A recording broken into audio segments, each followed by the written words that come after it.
Hi and welcome to Midweek Camera Roll number 11. Now what have I been up to this week? I've done a video in London, street photography. I've wanted to do it for a long time, so I set myself a challenge, get up to London because it's Christmas and you've got the lights at Regent Street.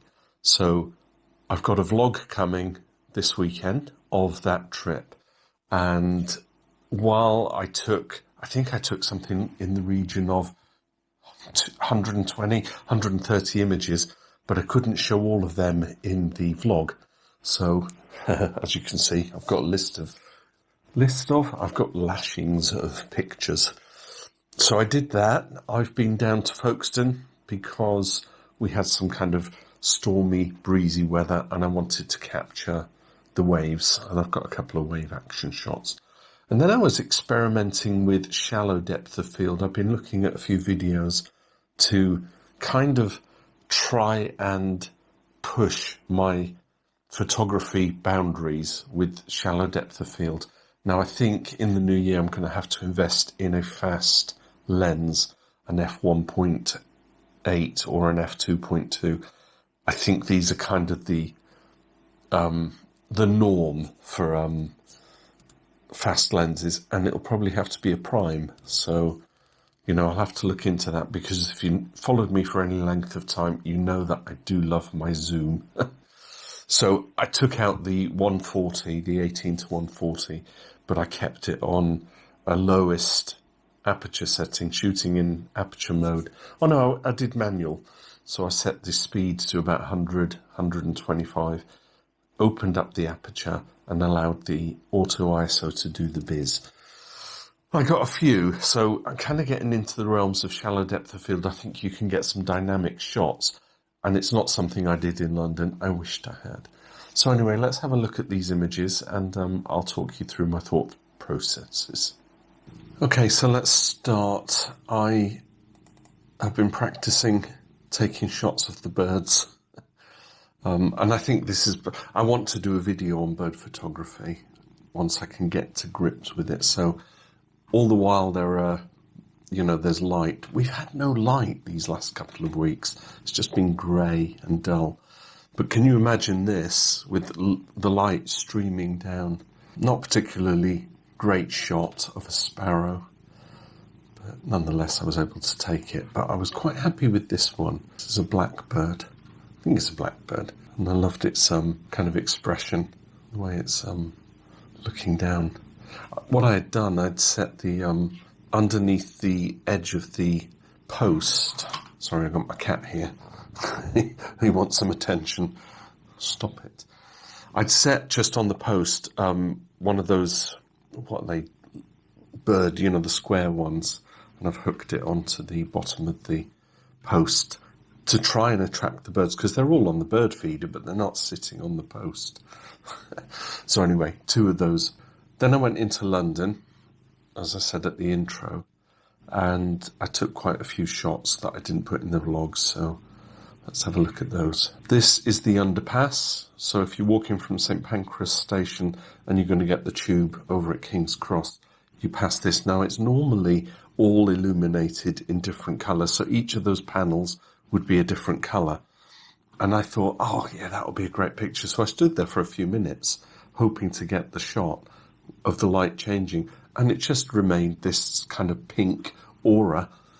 But I thought, yeah, that's good. I was hoping to have nobody in it, because I wanted to submit this for the Facebook Photo Creative challenge this month, which is shapes and patterns. And I kind of thought that says it all.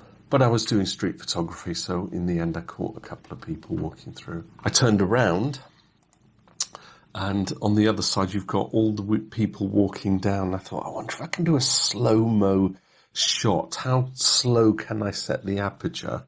And I focused on the advert and kind of just made that focused, but captured all the motion of the people. I thought, yeah, I'm quite pleased with that. That's quite nice. Not a particularly great place to take a photograph, but there it is. So then I'm walking down Northumberland Avenue. I've never noticed this building before. It's like There's a famous one, is it in New York, that's kind of triangular and starts at an apex. Obviously we've got a tree in the way, but I still thought it was quite atmospheric, so I took that shot. Then I'm walking across Charing Cross Bridge. You have to take a picture of the London Eye, don't you?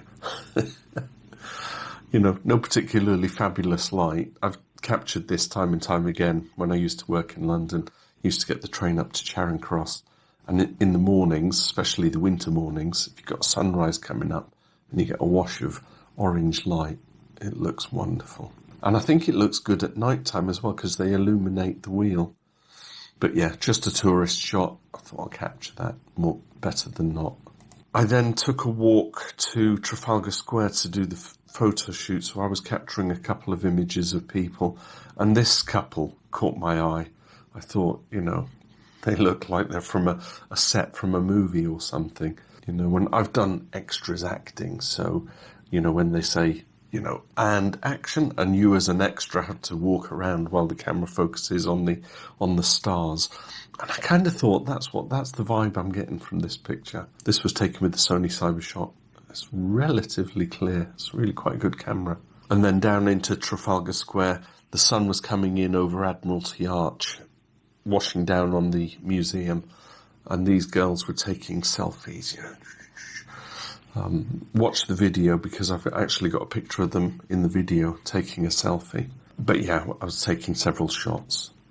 Got a nice kind of depth of field thing going on here, blurred background. It draws your eye to the girls. Not that you need depth of field to draw your eye to the girls because they're rather pretty. Then I walked down to the embankment. I took a couple of shots down here. This couple, these girls were following me wherever I went. I've got quite a few pictures of them, or at least them in my pictures. Oh, here comes the cat. What are you doing? Did you want some attention? Did you not realise I'm doing a video? Just relax. Thank you. Yeah, he's purring away there. Fully engaged with each other. I love that kind of street photography aspect where you can just snap a snap. In fact, the girl on the right with the North Face jacket seems to be looking at me. Don't look at me, love. I'm taking street photography images. A couple of girls having... Am I drawn to taking pictures of the female? Why not? They're lovely, right? Now, this picture, I was taking... There was a couple by the black statuette thing there, and they were taking a picture of Big Ben, which is to my left over here. So I'm poised, and I'm thinking, I'll capture them. That will be a good shot for my street photography, right? And just as I'm about to click, this girl comes right in front of me with her camera, taking a picture of Big Ben. And I was poised, so I thought, sod it, click. And I took the picture of her. And I think that became my favourite picture of the day. You can just see the guy behind her that I was actually trying to take a photograph of. I thought, you cheeky woman, you've stepped right into my image. But look at that, isn't that a great image? All the clarity. I think I was on a wide aperture, a tight aperture, because the background is actually sharp. This is where the prime lens would come in, right? Can you sit still? I'm trying to do a video, don't you know? I took a picture of this girl on the bridge because she was aware that I was trying to take a picture of her. She was doing a selfie with Big Ben in the background. And I think she was conscious of me taking the picture, so I thought, okay, I'm not going to take a picture of you. And then as I walked past and then turned around to look back at them, they were checking their phone to see what their images looked like, I guess. I thought, I'll snap that picture. Yeah, shallow depth of field, looking good. Over on the bridge, as you come down the steps onto the embankment, you've got this glass panel on the bottom of the steps. So the next batch of images are all from that location. I decided I would see how many images I could take of clarity to see what they would look like, where I would have a mirror image of the subject reflected. So that's the first one. That's the second one. And it's funny staying in one location just pointing your camera, because it's almost as if people start realising there's a guy there taking pictures. Not that they pay you any attention. Yeah, not a bad image. This one's slightly blurred. I think the camera was focused more on the reflection than the actual subject. It's quite difficult when you're doing street photography. I guess a prime would work this, wouldn't it? If you get your focus right. So more learning on my part. And again, another reflection shot. The reflection's more focused. But still an interesting concept. Situate yourself in a location and just have the people walk to you. Then, as I'm looking up from that location, I saw this couple and they were discussing something. But I loved the guy's look. He's got the hair of either Morten Harket, is it from Aha, or Justin Curry from Delamitri. He wore his hair like that. And I thought, what a lovely looking couple. So I actually caught a couple of shots. This one's got a seagull flying by. Who knew? I wasn't aware there was a seagull there when I was taking the picture. And there they are discussing, well, I think my coffee's a bit stronger than yours. Are you sure? I bought you a latte. Putting words in their mouth. Okay, so then I was back from London. I'm on a furlough, so I'm not working now until the new year. So it was a case of, I've got things to do. I'm processing videos, but I'll still go out and do a shot or two. So I went down to the harbour arm, not specifically to take pictures of the harbour arm, but the waves and the wind and everything. It was all choppy. So this first shot is a remnant from when Folkestone harbour arm was used as a ferry port. Folkestone used to be a ferry port. So obviously it's one of those buttresses things. So I walked around to the other side. This guy kind of walked along the beach with me, and he ended up taking images himself. But I thought, let's see what's going on here with the sea. And you can see it's washing up. It was crashing. I think I've got video footage, which I'll show now.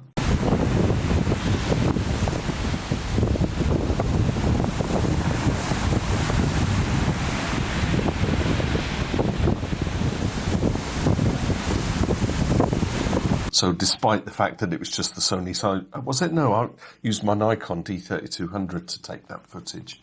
And so there's no wind dead cat thing on the camera. But you could see how busy it was, the waves.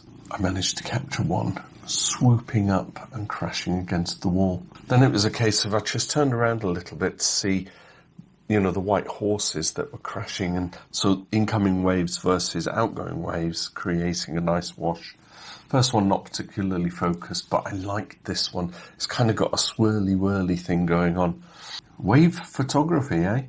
Turning a little to my right, I could see this art installation that sits on Folkestone Beach, but it was all the mist and everything around. I thought, that's an interesting shot. And then I walked up into the town because this is where I wanted to start experimenting with the shallow depth of field. So all the images I'm now going to show you were hopefully have some kind of depth of field thing going on. So this is one of the cabins down by the edge of the harbour arm, and it's got the Christmas lights, and I'm focusing in somewhere on the yellow and the black. So I've got a blurred foreground and a blurred background, and some of the lights are all lit. That might look good at night when the lights are on. Then as you walk down through the old station, there's this art installation, and I thought, okay, let's get that shallow depth of field working. And it's good because it allows you to see the subject. Your eyes are drawn to it because the background is all blurred. I could get into this, shallow depth of field. And I pictured this woman walking across the old railway bridge. It's very interesting when you do street photography because, certainly for me, it's like, can I put thoughts in their mind? What are they thinking? So that this woman's go out for a walk all by herself. Sometimes people do that. They go out, well, I go out by myself, so I like the depth of field going on. It's quite nice. I might have normally taken a picture like that, f11, f16, but I can understand now, having done this exercise while I was walking about trying to get images of shallow depth of field, that it does make it a little more interesting. I mean, you could crop in on this, lose the bin, just have the guy, make it a portrait. Yeah, very nice. Walking up the old high street, this couple, these women greeting each other. So I got them in focus. Everything else is blurred, including the woman walking down. So I'm getting into this. I'm thinking, yeah, I like this. So at the top of the old high street, you've got George Lane. And so I focused in just on the sign to see if I could get everything else blurred. And it's kind of working. I like that. At the top of Rendezvous Street, looking all the way up Sandgate Road, which goes all... Technically the high street, right? But it's not the high street. Because I don't think Folkestone has a high street. I'll have to check the Google Maps. But Sandgate Road is technically the high street. But I like the light coming in from the top, giving me a hazy look in the background. All the people milling about. A couple of dogs walking by.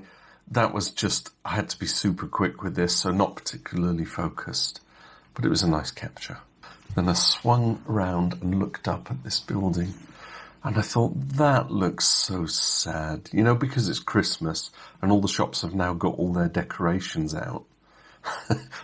All the stuffed toys wraps in the window up and in the boxes in the upper room looking out. Can we come and play? So I just captured it. This is a picture of a guy sitting on a set of tables outside Costa Coffee checking his phone. But I thought, yeah, let's try that depth of field. Let's see if we can get him in focus and everything else blurred. Perhaps the lighting's a bit dark on him, but I think I'm more focused on the depth of field aspect in this shot. So, yeah, I captured these two women coming up the road. Again, keeping the aperture open as much as possible.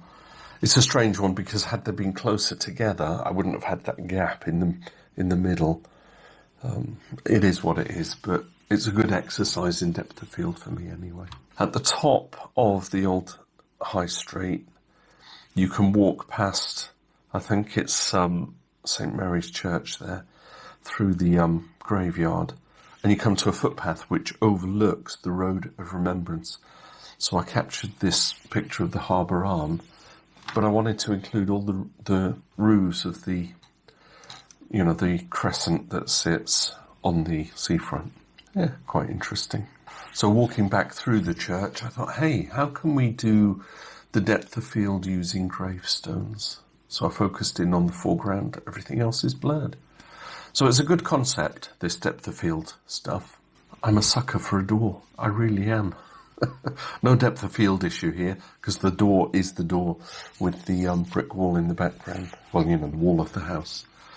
But I loved its kind of look. It looks Dickensian, doesn't it? Uncle Scrooge might live in there. Bah humbug. There's a pub just round the along here by the Bale, and they had the Christmas lights, but they had the condensation on the window. And I thought, hey, that looks really arty and cool.